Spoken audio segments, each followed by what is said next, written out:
Hello மக்களே, welcome back.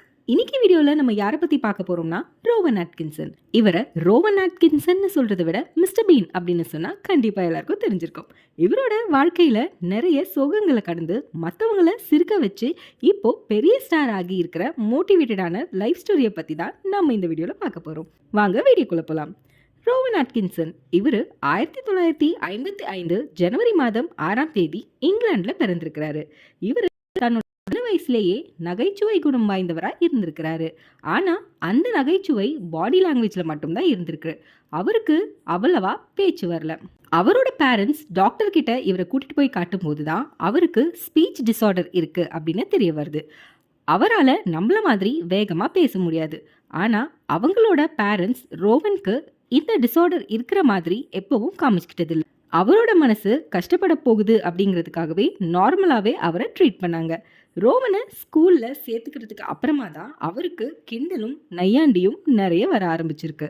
அவர் கூட இருந்த பசங்களாம் இவருக்கு பேச்சு வராததுனால இவரை வச்சு கிண்டல் பண்ண ஆரம்பிச்சிடுறாங்க. ரோவன் ஒரு வயசுக்கு மேலே நல்லா படிச்சுட்டு நல்ல ஜாப்ல போய் உட்கார்ந்துடலாம் அப்படின்னு நினச்சிக்கிட்டு இருக்காரு.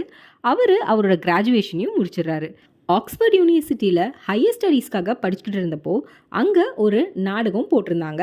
அப்போது இவர் அந்த நாடகத்தில் பார்ட்டிசிபேட் பண்ணியிருந்தார். அப்போ தான் ரோவனோட பெர்ஃபார்மன்ஸ் வேறு லெவலில் இருக்குன்னு எல்லாருக்குமே தெரிய வந்தது. ஏன் அவருக்கும் தெரிய வந்தது. அப்போது அவரோட கெரியரை நடிப்பு பக்கமாக திருப்பலாம் அப்படின்னு அவர் டிசைட் பண்ணார். அவர் நிறைய ஆடிஷன்ஸில் பார்ட்டிசிபேட் பண்ணார். ஆனால் அவரோட ஸ்பீக்கிங் டிஸார்டர்னால அவருக்கு எந்த ஒரு ஆப்பர்ச்சுனிட்டியும் கிடைக்கல. ஆனால் அதை பற்றிலாம் கவலைப்படாமல் தொடர்ந்து நிறைய ஆடிஷன்ஸை அட்டன் பண்ணாலும் இந்த ஒரு ரீசன்னால அவர் நிறைய ரிஜெக்ஷன்ஸை ஃபேஸ் பண்ணார். அதுக்கப்புறமா சொந்தமாக அவரே ஷோ ரைட் பண்ணலாம் அப்படின்னு நினச்சிருந்தாரு. அப்போ அவர் ஸ்டார்ட் பண்ணது தான் மிஸ்டர் பீன். அந்த ஷோ மூலியமாக தான் அவரோட வாழ்க்கையோட திருப்பு முனையே அமைஞ்சுது. இந்த ஷோவோட ஹிட்டை பற்றி நான் சொல்லணுங்கிற அவசியமே கிடையாது, உங்கள் எல்லாருக்கும் கண்டிப்பாக தெரிஞ்சிருக்கும். இதுக்கப்புறமா தான் இவர் ஹாலிவுட் மூவிஸ்லேயும் லீடாக என்ட்ரி கொடுத்தாரு. இவரோட வாழ்க்கை நம்மளோட லைஃப்பில் ஒரு இன்ஸ்பிரேஷன்னு சொல்லலாம்.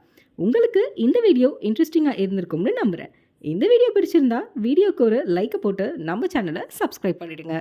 அடுத்த வீடியோவில் உங்கள் எல்லாரும் சந்திக்கும் வரை உங்களிடமிருந்து டாடா பாபாய் சொல்லிக்கொள்வது உங்கள் ரோஷினி.